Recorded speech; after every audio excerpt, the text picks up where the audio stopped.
que signifie la rupture de coopération et relations diplomatiques en relations internationales? L'absence de toute coopération. La rupture, c'est l'absence de toute coopération.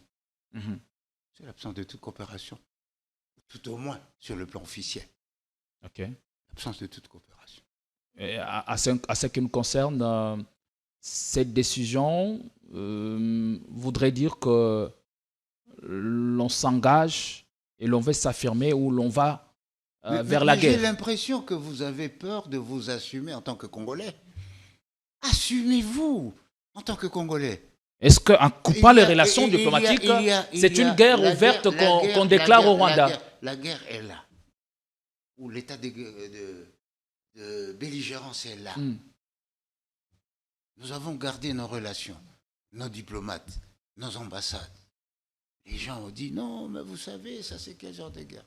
Et maintenant, après avoir analysé la situation, on décide de mettre fin à cette sorte de comédie.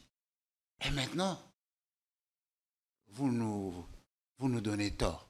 Non, personne ne vous donne tort. Ma question, c'est de savoir si la rupture de relations est une façon de déclarer ouvertement la guerre au Rwanda.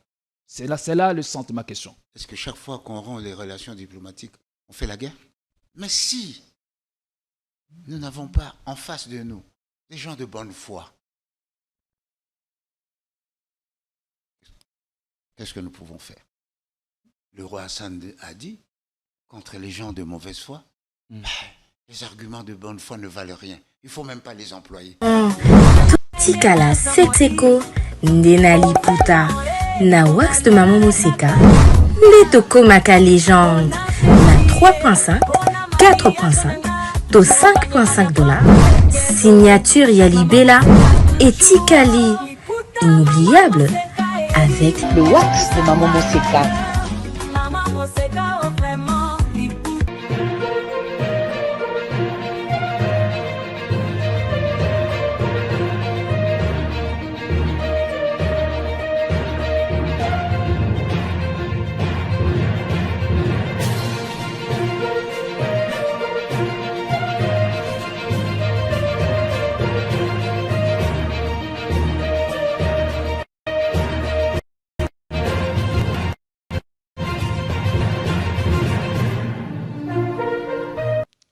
Dans de moments difficiles où les hasards et l'incertitude semblent prendre le dessus sur la raison, il est important de puiser dans l'histoire glorieuse de notre pays.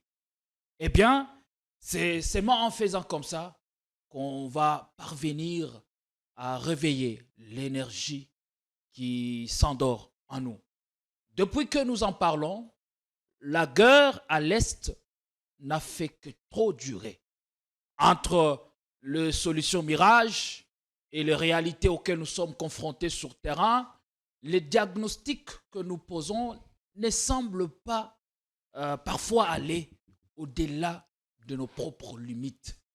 Et alors que la rébellion dominante Tutsi s'empare du dernier verrou avant la ville de Goma, il devient impérieux d'agir. Et le plus tôt serait le mieux. Et au cours de cette émission, nous allons nous poser des questions avec quelqu'un qui a des réponses, un républicain, un patriote, loin de toute considération. Et il va parler à cœur ouvert. Et que faire pour nous tirer d'affaire? C'est la principale question qui va constituer même la trame de cette émission qui reçoit pour vous en ce jour l'ancien ambassadeur au Rwanda, M. André Alé Tundu. Nous sommes honoreux de votre présence sur notre plateau. Comment allez-vous? D'abord, nos voeux le meilleur pour 2025. Merci. Merci beaucoup. Je me porte bien, tant que faire se peut. Mais évidemment, l'actualité, les événements qu'on vous avait annoncés nous obligent à ne pas l'ignorer. Mhm. C'est pour cela que je voudrais, vraiment en prélude, d'abord m'incliner profondément et respectueusement devant le sacrifice suprême de nombreux patriotes qui ont fait le don de leur vie pour l'intégrité de notre territoire et la dignité de notre peuple. Mhm. Je voudrais aussi saisir cette occasion pour saluer la bravoure héroïque de nos forces armées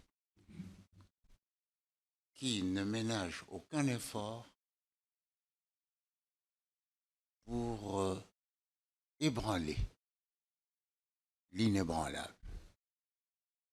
Et comme pour l'encourager et le soutenir, la population quinoise a organisé de façon presque spontanée Mhm. une mobilisation impressionnante. Comme pour dire, nous sommes avec les FRDC jusqu'à la victoire finale. Enfin, malgré la tournée des événements, nous ne pouvons pas ne pas rendre hommage à nos alliés stratégiques, comme les États-Unis, comme l'Allemagne, Mhm. qui ont compris le sens profond du message du peuple congolais hier, un message de colère et d'exaspération, malgré les dérapages qui doivent être condamnés Les dérapages et qui l'ont été. n'étouffent pas le sens de la manifestation d'hier. Pardon? Les dérapages n'étouffent-ils pas le sens de cette mobilisation Si spontanée? si vous vous en tenez à l'événementiel, oui. Mais le sens, c'est la réaction. Eh bien, nous avons l'appui, j'allais dire presque inconditionnel des États-Unis. Mhm. L'Allemagne a pris une mesure ciblée sur le Rwanda, notamment la suspension de l'aide au développement. Et donc, je pense que l'essentiel, c'est que le message a été entendu, compris. Et cela l'a été de façon audible et intelligible. Allez, merci beaucoup pour cette entrée en la matière. Et nous allons rapidement prendre les questions essentielles justement pour trouver solution à la crise qui plombe de plein fouet l'Est de la République démocratique du Congo. Je rappelle ici que vous avez été ambassadeur au Rwanda. Nous allons nous inspirer de votre expérience parce que vous êtes une source, en tout cas à laquelle nous pouvons nous référer et une valeur sûre en pareille situation. La première des questions, André Aliatundu, c'est depuis quand exactement il y a une détérioration dans les relations entre la RDC et le Rwanda? Je peux dire, depuis l'avènement du FPR au pouvoir à Kigali. Mhm. En effet, dès l'avènement de l'FPR, le président Kagame a mis en branle sa politique néocoloniale de hégémonie et de prédation. D'abord, à travers l'AFDL, Mhm. ils ont soutenu Mosé Laurent Kabila, Laurent Désiré, ils sont arrivés jusqu'à Kinshasa. Celui-ci s'étant rendu compte de la réalité des choses, il a rompu de façon spectaculaire cette alliance, j'allais dire avec le diable, et le Rwanda est revenu à travers la rébellion RCD Mhm. pour aboutir à l'accord global de Saint-City, où il a réussi à inoculer, je dirais, le virus de rébellion à répétition. Et maintenant, il veut encore se renforcer par le M23, par les FCC, etc. Mais en réalité, ce qu'on appelle le M23 aujourd'hui et l'AFC aujourd'hui, ce sont des troupes spéciales rwandaises chapeautées par quelques pantins congolais. Voilà. Et pourquoi on n'a jamais réussi à estomper ces différentes rébellions qui ont vu le jour au fil des ans? Et quels sont les objectifs ou l'agenda que porte le Rwanda en essayant d'utiliser certains Congolais pour s'attaquer à leurs compatriotes? Non, ce n'est pas moi de donner l'agenda du Rwanda, du Parce que président depuis Kagame. toujours, on sait Mais que c'est ce une que je guerre peux vous d'hégémonie dire, et une c'est guerre que de je peux pillage vous dire, systématique c'est de nos que minéraux. Dans notre constitution, le président Kagame a réussi, comme je dis, à inoculer le virus des rébellions à répétition, tout simplement par des dispositions qui légitiment en quelque sorte les rébellions grâce au processus d'intégration et de mixage. Eh bien, tout militaire bien formé sait que une troupe en rébellion est soit éliminée physiquement, soit éliminée socialement. Ils ne peuvent plus, disons, ces troupes ne peuvent plus rentrer dans le corps de l'armée pour une raison d'homogénéité et de santé. Aujourd'hui, eh bien, les gens savent que si je vais en rébellion et que la rébellion m'accorde un grade n'importe quel, eh bien, j'aurai ma place dans l'armée, j'aurai ma place dans la politique. Et c'est ça le virus. Et nous devons tout faire pour enlever ce virus. Changer la donne, essayer de changer la donne. Oui, pour que nous soyons au moins certains. Nous devons assainir le circuit de notre commandement et le circuit de fonctionnement de l'armée. C'est-à-dire mettre de côté toute personne suspecte, suspectée, traître. Au fur et à mesure, on ne saura pas enlever tout le monde, mais il faudrait aboutir à une masse critique qui réduit les traîtres ou les infiltrés à la portion congrue. 10%, c'est supportable. Faire la cure de rajeunissement ou de jouvence, c'est ce qu'il faut. L'assainissement. L'assainissement passe d'abord par cette opération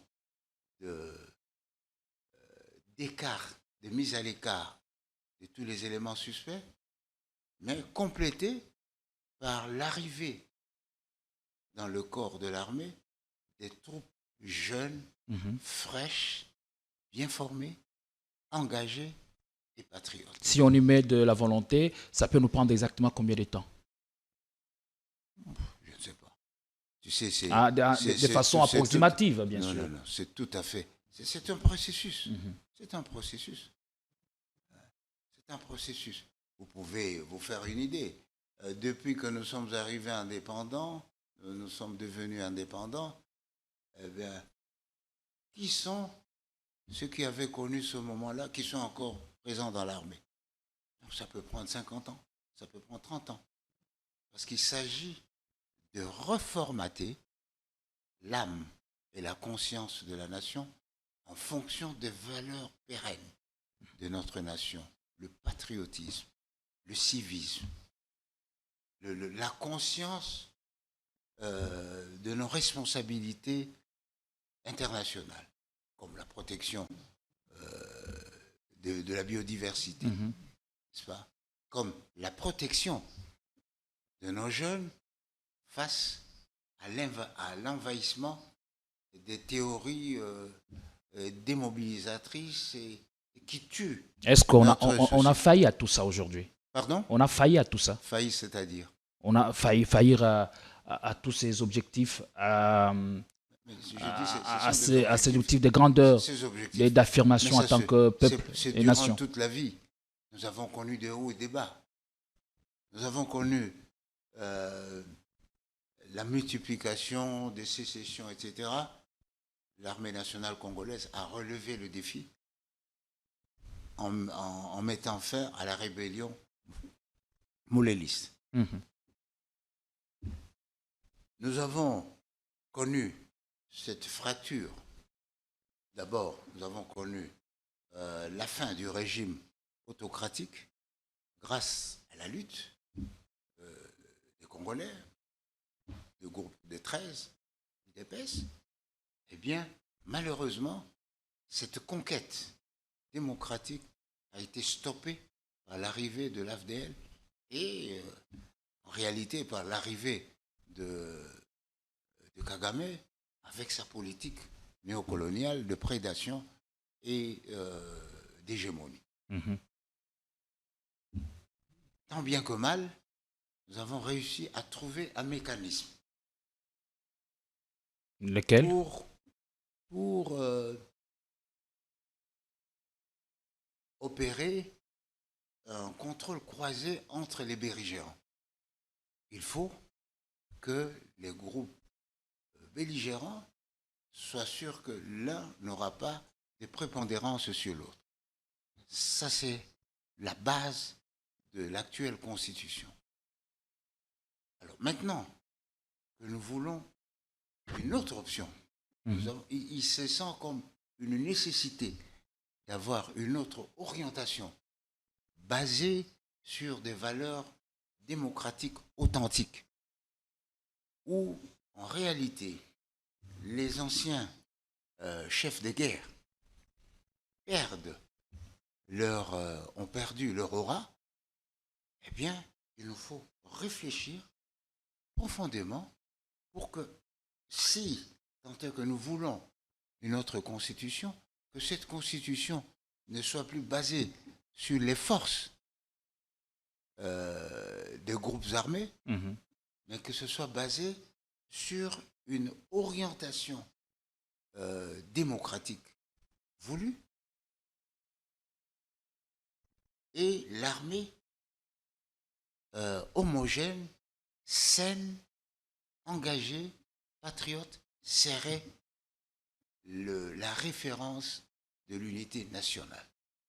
Parce qu'aujourd'hui, malheureusement, les partis politiques, dans leur ensemble, dans leur lutte, ne sont pas des références à l'unité nationale.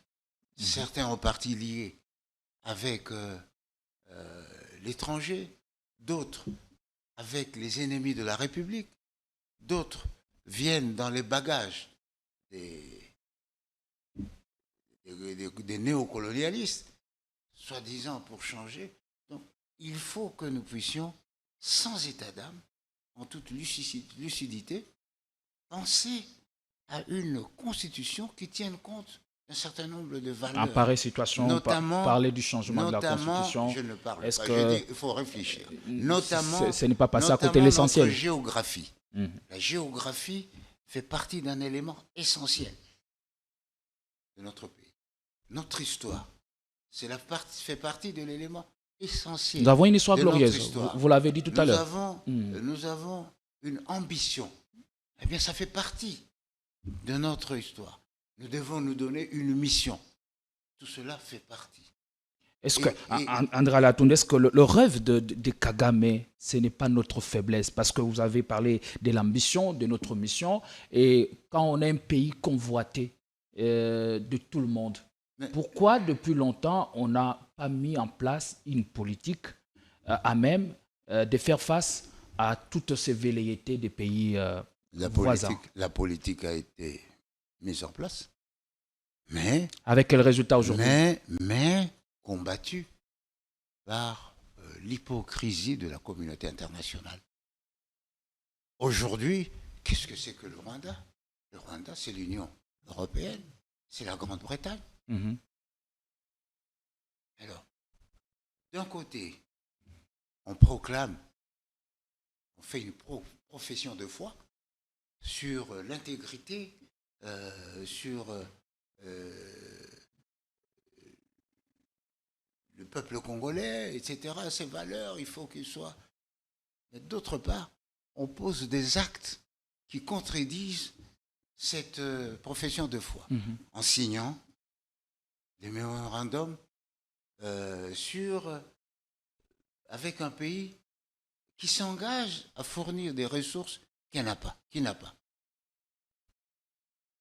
à donner des moyens militaires au motif qu'il participe à la pacification en Afrique, à un régime dont la finalité, je dirais même la nature, est cette politique néocoloniale d'hégémonie et de prédation. Donc aujourd'hui... Alors, les interconstances, que faire? Nous tourner vers un autre bloc ou... Non, on se tourne vers quel bord? Le bloc... Quel bord? Les bords asiatiques, par exemple, avec le russe et, et la Chine. Le Congo fait face à une situation où pratiquement il est seul pour défendre son intégrité et surtout défendre les richesses. Aujourd'hui, nous devons savoir, les gens qui nous combattent, quels sont leurs intérêts. Quel intérêt a l'Union européenne à passer un contrat avec le Rwanda sur des produits que le Rwanda n'a pas? Donc, apparemment, ce n'est pas à cause des beaux yeux du Rwanda. Il doit y avoir peut-être une raison sous-jacente. Un Congolais normalement constitué ne pourrait penser qu'à la balkanisation. Donc, face à ce désir ou à cette volonté de balkanisation, nous devons nous battre. Nous ne devons pas limiter notre combat à l'échéance ou aux césures des mandats présidentiels. Nous devons mener un combat presque ad vitam aeternam. Avoir comme horizon proche 1000 ans. Parce que... Et dans ce contexte, que faire concrètement pour avoir pour projeter l'avenir? Si aujourd'hui, il s'avère que, en tout état de cause, nous ne parvenons pas à neutraliser le président Kagame et ses ambitions, nous devons opter pour la résilience et attendre que la nature règle ce problème et que le pays continue à vivre. Alors, est-ce qu'on comprend un pays, ça n'est pas 30 ans. Hein. Comprenez-vous pourquoi aujourd'hui la République maintient d'excellentes relations avec certains pays sur le continent, comme en dehors du continent, les pays par exemple africains dans le cadre de commissions ou d'organisations régionales. Est-ce que ce pays-là, je prends l'exemple par exemple de l'Ouganda, est-ce qu'il ne joue pas un double jeu à la fois? Mais pourquoi vous voulez seulement épingler l'Ouganda? Je dis que c'est un exemple. L'Ouganda... il fait partie du lot de tout ce pays qui nous envie et qui nous agresse. Lorsqu'on voit l'histoire qui nous a menés jusqu'à aujourd'hui, l'AFDL, c'est l'Ouganda qui a cédé au FPR la lutte pour cette politique hégémonique. Et la preuve, c'est qu'ils se sont battus à Kisangani parce que chacun voulait être leader. Donc, je vous que nous devons franchement nous asseoir avec toutes les parties au conflit. Ce n'est pas le M23, ce n'est pas l'AFC, c'est le Rwanda, c'est l'Ouganda, c'est l'Union européenne, c'est la Grande-Bretagne.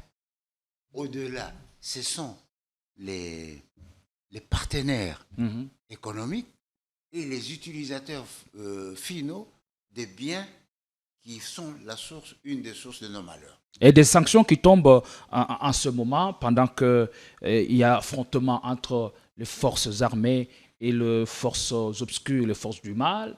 Est-ce que ces sanctions qui tombent contre le Rwanda, elles peuvent être bien accueillies, ou nous pouvons nous dire, voilà, c'est un début des solutions pour nous Congolais, où il ne faut pas nous fier à toutes ces décisions?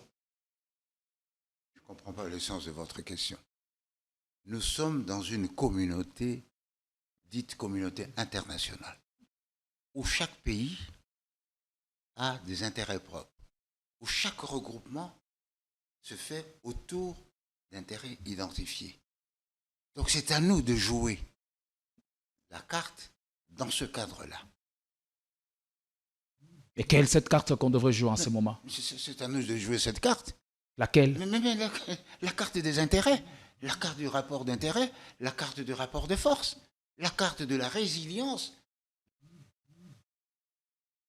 Ma question, est-ce que ces sanctions tombent, c'est parce que la RDC a haussé le ton ou a exercé la pression sur le multinational et les puissances Si occidentales en le pointant du doigt comme responsable ou qui financerait de loin cette insécurité? Les sanctions tombent comme résultat de notre diplomatie palpable de la persévérance diplomatique du président et de sa perspicacité politique.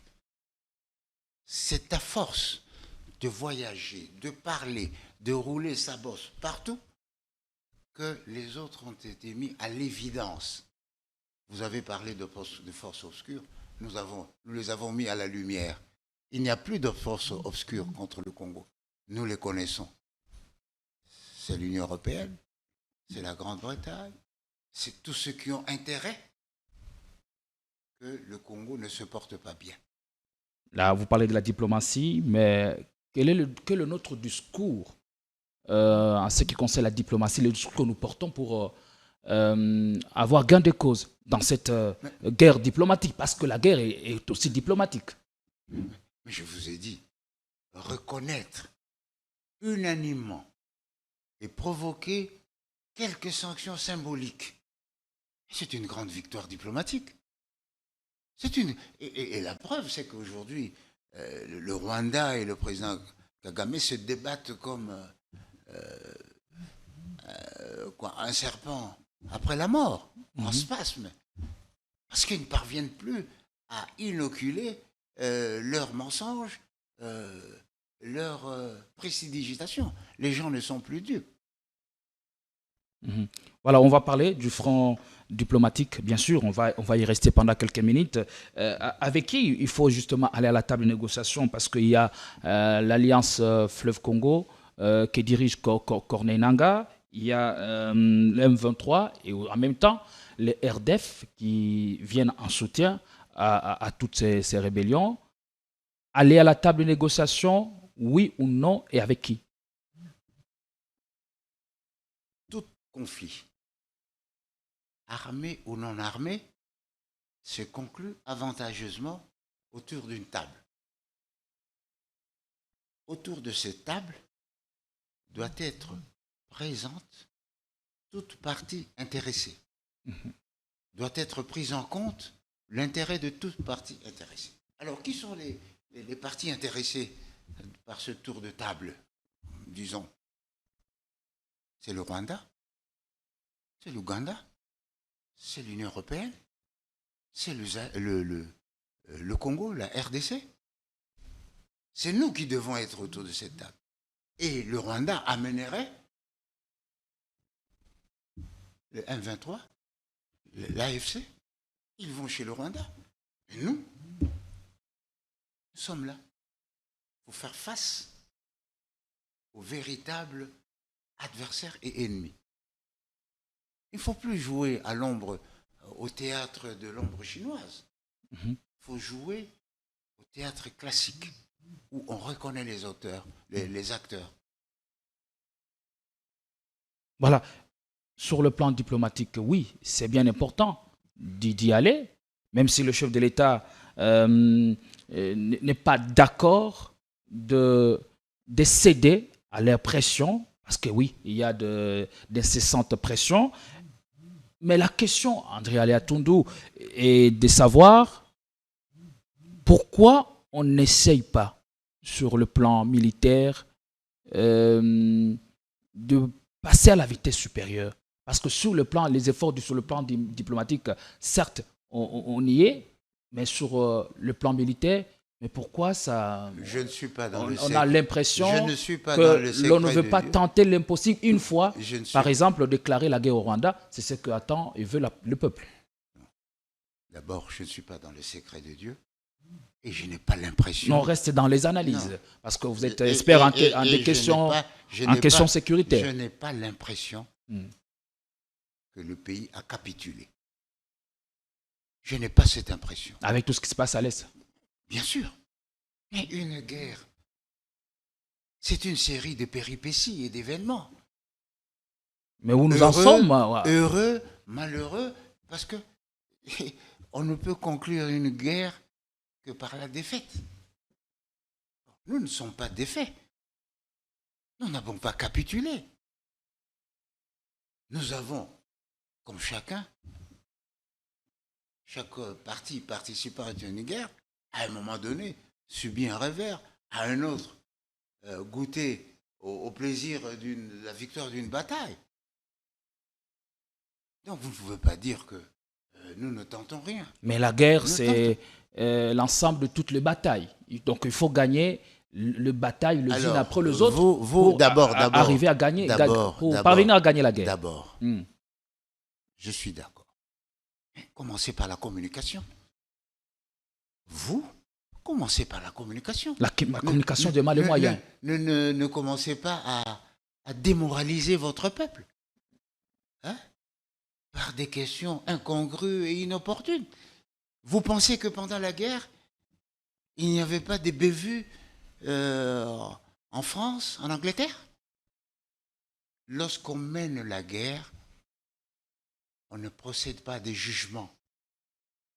On mène la guerre sous la responsabilité d'une autorité légitime qui amène tout le pays en ordre de bataille. Nous ne pouvons pas aller en guerre ou à la guerre avec deux conceptions différentes et deux chefs différents ou plus d'un chef. La guerre est toujours monarchique. Elle n'est pas Nous avons deux chefs différents ici au pays, en ce qui nous concerne, ou une vision, différente des choses. S'il vous plaît, vous n'êtes pas étranger dans ce pays. Vous n'êtes pas étranger. Vous me posez une question dont vous connaissez la réponse. Alors répondez. Non, je vous pose la question parce que vous êtes là pour éclairer la religion des Congolais. Non. Il faut être honnête. Vous connaissez la réponse. Je ne connais pas. Vous connaissez les gens qui contestent l'autorité du chef de l'État.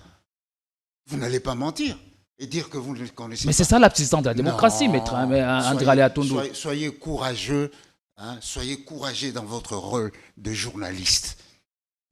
Soyez courageux.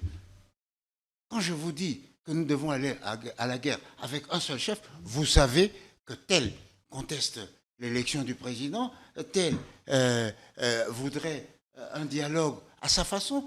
Non, on ne peut pas aller à la guerre comme cela. On va à la guerre avec le président Tshisekedi, avec l'armée que nous avons, avec le peuple que nous avons et la classe politique que nous avons. On met à l'écart toutes nos divergences. Mais il y a tellement de cas dans l'histoire.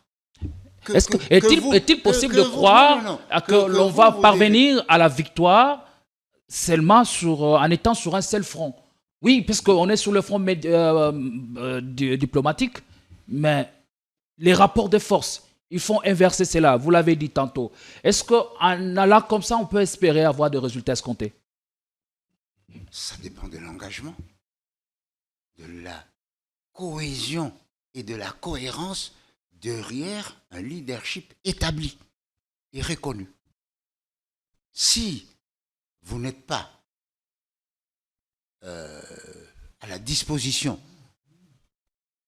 du meneur d'hommes, aujourd'hui, c'est le président Tshisekedi, vous dites, bon, moi j'attends, si ça va mal, il va m'appeler pour négocier, eh ben, si ça va, si ça ne va pas, ben, j'attendrai mon heure. Non. Ne négocions pas notre liberté. Ne négocions pas l'intégrité de notre territoire. Ne négocions pas le développement et l'épanouissement de notre peuple. Nous devons être fermes et intransigeants sur ces principes qui structurent non seulement notre pays, notre peuple, mais notre avenir et nos ambitions. Notre avenir et nos ambitions, c'est bien clair, mais une dernière question sur cette question. On prend le front diplomatique. Depuis une certaine période, les chefs de l'État... Le front diplomatique. Mais le front diplomatique n'est pas unique. Le front diplomatique est multiple. Comment ça? Comment un journaliste peut me poser cette question? Le journaliste ne connaît pas tout. Il se réfère toujours à des personnes ressources pour être informé. Et vous en faites partie, justement. Il y a une communication diplomatique où il y a une diplomatie des relations extérieures. Il y a une diplomatie de guerre. Il y a une diplomatie de sport. Il y a une diplomatie de tout. Donc il faut que le tout soit coordonné en synergie sous la houlette d'un leadership national afin que nous puissions aller avantageusement et victorieusement à la guerre. Tension à Goma depuis quelques heures, avec tout ce qu'on rapporte. Maintenant, que faire? Faut-il toujours insister sur le plan diplomatique ou obtenir les retraits des troupes de rebelles par la voie diplomatique, ou il faut engager des moyens beaucoup plus costauds ou coercitifs pour faire plier tous rebelles? Une politique full contact. C'est-à-dire full contact. Vous vous battez, vous parlez. Okay. Vous cédez, vous obtenez. Israël, tout en ayant une supériorité sur les Hamas, eh bien on a vu qu'ils se sont rencontrés au Qatar, et c'est grâce à la volonté, j'allais dire presque à la bonne foi, et à l'engagement des deux parties qui sont arrivés à cette trêve et à cet échange des prisonniers. Mais si nous n'avons pas en face de nous des gens de bonne foi, qu'est-ce que nous pouvons faire? Le roi Hassan a dit, contre les gens de mauvaise foi, les arguments de bonne foi ne valent rien. Il ne faut même pas les employer. Ça, c'est bien dit. Mais maintenant, en pareille situation, André Alatoune, vous êtes expert dans ces questions, dans les questions sécuritaires.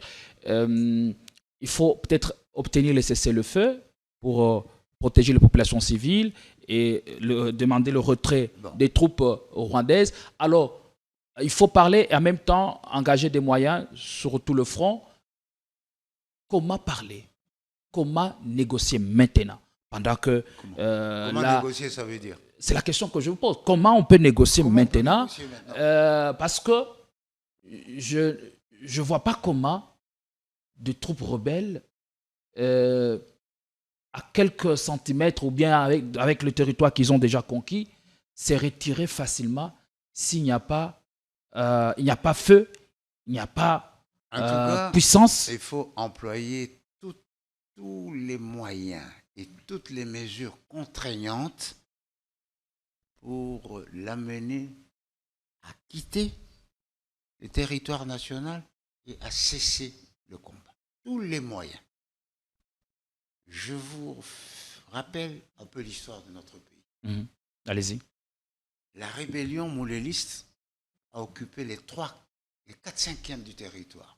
C'est-à-dire, en gros, toutes les autres provinces, sauf Kinshasa et le Congo central. Eh bien, l'ANC, bon an, mal an, a réussi à récupérer la situation et a rétabli l'ordre, a écrasé cette rébellion. Mouzé a eu à faire face à un raid audacieux de Kagame. Sur Mwanda, ils ont occupé le Congo central, ils ont coupé le courant d'Inga. Certains sont arrivés jusqu'à Tchangou. Où sont-ils? Ils y sont toujours grâce à la volonté, à la détermination et à la cohérence et à la cohésion derrière le chef. Lorsque Mouzé a demandé aux Congolais de se battre pour libérer Kinshasa, eh bien, il n'a pas dit, je n'ai pas entendu de voix dire, moi je suis de l'opposition, il est venu, il a étouffé nos libertés, et donc laissons-le battre. Comme j'entends certains se réjouir. Donc ça, qu'est-ce que ça veut dire? Il y en a certains qui s'en réjouissent. Qu'est-ce que ça veut dire? Ça veut dire que si nous sommes unis derrière un chef, si nous sommes résolus et résilients, eh bien, nous finirons par vaincre. Et si vous voulez encore un exemple d'histoire pour vous donner la source de ma conviction que le Congo sera toujours indivisible, c'est l'Allemagne. L'Allemagne a été vaincue, coupée en deux. Une partie allemande de l'Est sous une autorité quelconque, une partie allemande de l'Ouest sous une autorité quelconque. Bien plus grave, la capitale coupée en 4 parties. Eh bien, 75 ans après, sans crier gare, le mur est tombé, l'Allemagne s'est réunie, et voilà, l'Allemagne continue. Eh bien, c'est le destin du Congo. Alors, nous avons alors des pages glorieuses de notre histoire. Il faut vraiment, de temps en temps, il ne faut pas vivre de la nostalgie des pages glorieuses. Nous ressourcer. Il faut que les pages glorieuses vous inspirent du courage. Il faut que c'est... Mais quand on a gagné une guerre, on a perdu des gens. Donc, faites le don de votre personne aussi. C'est bon, voilà, moi je fais ça. Et ceux qui font le don de leur personne, il faut leur rendre hommage. Il faut les soutenir. Il faut combattre pour eux. Et immédiatement, par exemple, qu'est-ce qui peut être fait pour nous tirer d'affaire? Tout ce que nous disons ici, je ne fais que ça. Dans l'immédiat, des décisions. Mais c'est ça. Parce que vous avez parlé de l'ambition. L'ambition, ce n'est pas en un jour qu'on peut avoir une ambition efficace. Depuis que nous avons commencé à parler, je vous ai montré ce qu'il faut. Il faut se mettre à table avec les véritables acteurs, les utilisateurs finaux, les invisibles et les visibles. Pas des postiches, comme le M23, comme AFC, comme CNDP. On a tenté. Mais on s'est rendu compte qu'il ne valait rien puisque le venin était encore là. Voilà. Merci beaucoup, André Aliatondo. Maintenant, on va parler de la décision prise par le gouvernement congolais de mettre fin à toute relation diplomatique avec le Rwanda. Depuis quelques heures, l'ambassade rwandaise à Kinshasa a dû fermer ses portes. Vous aviez été ambassadeur au Rwanda. Qu'est-ce que signifie la rupture de coopération et relations diplomatiques en relations internationales? L'absence de toute coopération. La rupture, c'est l'absence de toute coopération. C'est l'absence de toute coopération. Tout au moins sur le plan officiel. Ok. L'absence de toute coopération. Et à ce qui nous concerne, cette décision voudrait dire que l'on s'engage et l'on veut s'affirmer ou l'on va vers la guerre. J'ai l'impression que vous avez peur de vous assumer en tant que Congolais. Assumez-vous en tant que Congolais. Est-ce qu'en coupant les relations il y a- diplomatiques, c'est il y a une guerre la ouverte guerre- la guerre- qu'on la déclare guerre- au Rwanda? La guerre est là. Où l'état de belligérance est là. Nous avons gardé nos relations, nos diplomates, nos ambassades. Les gens ont dit non, mais vous savez, ça c'est quel genre de guerre. Et maintenant, après avoir analysé la situation, on décide de mettre fin à cette sorte de comédie. Et maintenant, vous nous donnez tort. Non, personne ne vous donne tort. Ma question, c'est de savoir si la rupture de relations est une façon de déclarer ouvertement la guerre au Rwanda. C'est là le sens de ma question. Est-ce que chaque fois qu'on rompt les relations diplomatiques, on fait la guerre? Je dis à ce qui nous Non, concerne. non, Dans le non. contexte Je vous actuel dis, je vous où dis. des territoires sont en train de tomber. Oui. C'est une façon. Nous sommes en guerre. La rupture de relations diplomatiques n'est qu'une conséquence de la situation de belligérance. Vous êtes journaliste. Même si vous apprenez tout, mais vous savez beaucoup. Une guerre au Congo ne se déclare pas comme ça. La guerre se prépare. Il y a des formalités constitutionnelles pour que la guerre soit déclarée. Mais la réplique, la légitime défense, ce n'est pas une déclaration de guerre. La légitime défense contient le droit de poursuite. Ce n'est pas une déclaration de guerre. Nous sommes en belligérance. Eh bien, nous sommes en état de légitime défense. Et en ce moment-là, qu'est-ce qui nous unit désormais?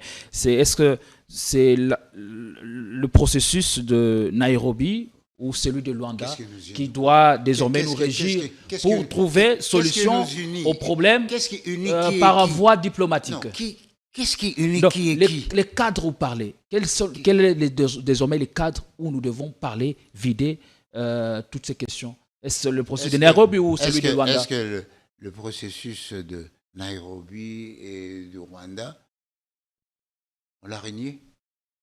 Nous avons rompu les relations diplomatiques. Nous avons rompu les relations diplomatiques. Nous n'avons pas quitté le processus de Luanda, ni le processus de Nairobi d'ailleurs. Alors, ne faites pas de l'amalgame. Est-ce qu'au fil du temps, ces processus n'est-il pas pas vidé de sa substance? Ne faites pas de l'amalgame. Nous avons quitté. La situation est maintenant claire. Tiens, ces gens-là, non seulement ils se battent, mais ils ne se parlent plus. Néanmoins, ils pourraient se parler soit dans le cadre du processus de Luanda, soit dans le cadre du processus de Nairobi, soit dans le cadre de l'Union africaine, soit dans le cadre des États de l'Afrique centrale, etc., etc. Mais ça, c'est à chaque pays de décider en fonction de ses intérêts. Est-ce que le processus de Luanda, faut-il nous désengager? Est-ce qu'au fil du temps, il n'est pas vidé de toute sa substance? Je dis, chaque pays se détermine en fonction de ses intérêts. Et le garant de nos intérêts, c'est le chef de l'État. S'il décide de mettre fin au processus de Luanda, il dira au peuple pourquoi il le fait. S'il ne l'a pas fait, ne lui faites pas dire ce qu'il n'a pas dit. Est-ce que selon vous, le facilitateur ou le médiateur du processus de Luanda, pour vous, est-il crédible? Ce serait manquer de considération envers le chef d'État d'un pays ami. Un homme par ailleurs dévoué à la cause de l'entente des États africains. Et Kagame qui n'a pas pu participer lors de la dernière tripartite. Posez la question à Kagame. Ne me posez pas des questions sur le comportement de Kagame. Je ne suis pas son conseiller. Vous n'avez pas l'impression qu'il fait retarder la question sur le plan diplomatique et après avoir brillé par son absence, le lendemain après, il a conquis d'autres localités et territoires. Qu'est-ce que cela voudrait dire justement? Est-ce que Kagame n'a pas foi à ces processus où il n'attend pas les langages diplomatiques? Peut-être il n'attend que les langages des guerres. Celui qui pose une question a des éléments de réponse. Et vous avez des éléments de réponse. Je suis honnêtement limité sur cette question. C'est pas pour rien qu'on vous a fait venir. Non, non, non. Oui, mais c'est pas pour me faire dire n'importe quoi. C'est pas pour me faire dire n'importe quoi. Répondre à cette question, c'est de dire n'importe quoi. Vous vivez la situation. Vous ne pouvez pas poser des questions ou certaines comme si vous ne connaissiez rien de ce processus, comme si rien n'a été fait, comme si le Rwanda est tout clean. Ce n'est pas ce que nous avons dit ici depuis le début. Avançons. Alors, on fait comment?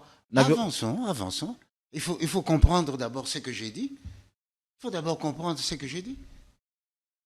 Voilà. Maintenant, la situation a pris une autre tournure sur le terrain. Est-ce qu'on ne devrait pas faire mieux avant pour éviter ce qui nous est arrivé? Je ne voudrais pas jouer le rôle d'un prophète après les faits. Aujourd'hui, nous avons une situation donnée. Nous devons résoudre cette situation. Les procès, c'est après la guerre. Je vous le dis. Les procès, les analyses, c'est après la guerre. Maintenant, battons-nous, boutons hors du territoire national. Kagame et les traîtres qui endeuillent notre République. Et après, on verra. Bon, si ce n'était pas possible, voilà, celui-là, bon, on le punit, ce général, même s'il a gagné la guerre, on le punit pour ceci. Maintenant, ce n'est pas le moment. Maintenant, le moment, c'est de faire la guerre. La guerre sans compassion. La guerre sans compassion ni complaisance. Oui, on tend vers la fin de l'émission. André Alia Tondou, votre dernier mot sur cette question?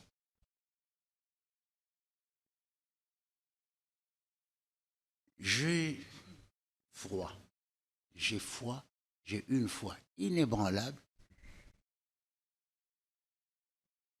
dans le destin de mon pays, dans son rôle de gâchette de l'Afrique, dans la victoire finale contre les impostures. J'ai foi en la capacité du Congolais et des populations congolaises à se surpasser pour chasser l'ennemi d'un seul coup de botte. J'ai foi en la capacité de notre président, de nos institutions, à mener à bonne fin les combats diplomatiques nécessaires, que ce soit la diplomatie militaire, que ce soit la diplomatie de guerre, eh bien, toutes les diplomaties nécessaires pour qu'au bout du compte, le Congo reste Congo, c'est-à-dire homogène, uni, prospère et fort. Mais ça, il faut intégrer le temps. Nous ne pouvons pas mener une guerre d'une semaine. Une guerre, ce n'est pas une semaine. C'est toute la vie. Le combat, c'est toute la vie. La guerre, c'est pour une période de plus ou moins longue. Vous voyez déjà, ça fait 30 ans que nous sommes pratiquement en guerre, tout le temps. Et donc, accordons-nous encore 30 ans. Le temps que la nature règle le problème du président Kagame, peut-être qu'on verra mieux.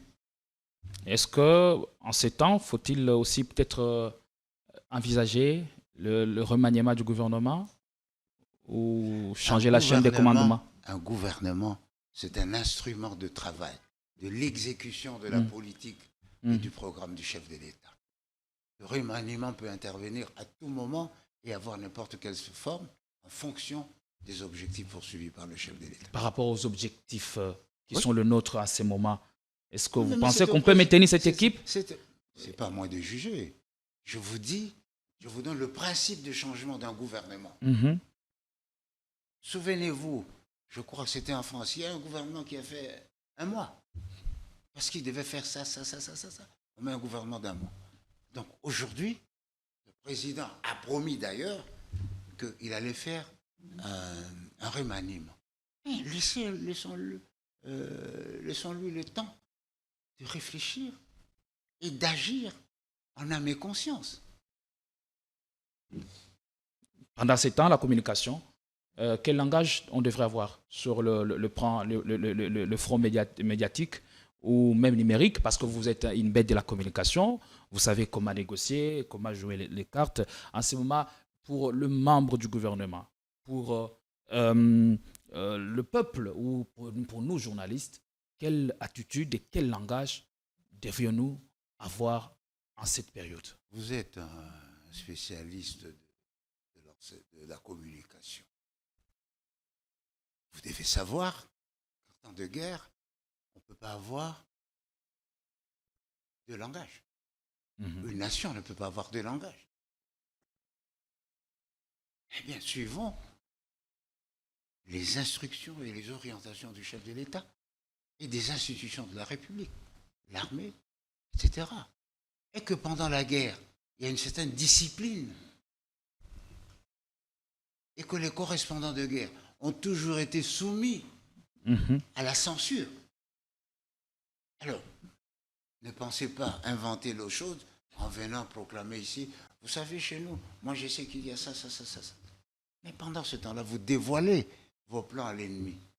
Dévoiler les points faibles, c'est montrer un coin de notre plan de guerre. Donc, c'est protéger votre pays, protéger vos autorités, au lieu toujours de se satisfaire de ce qui se fait dans le camp adverse. Ok, merci beaucoup. On se quitte. La dernière question peut-être. Maintenant que la case brille, faut surseoir ou abandonner carrément le projet de changement de la Constitution? Vous êtes... Vous voulez nous juger? Ah oui, je dois vous juger parce que vous me jugez aussi.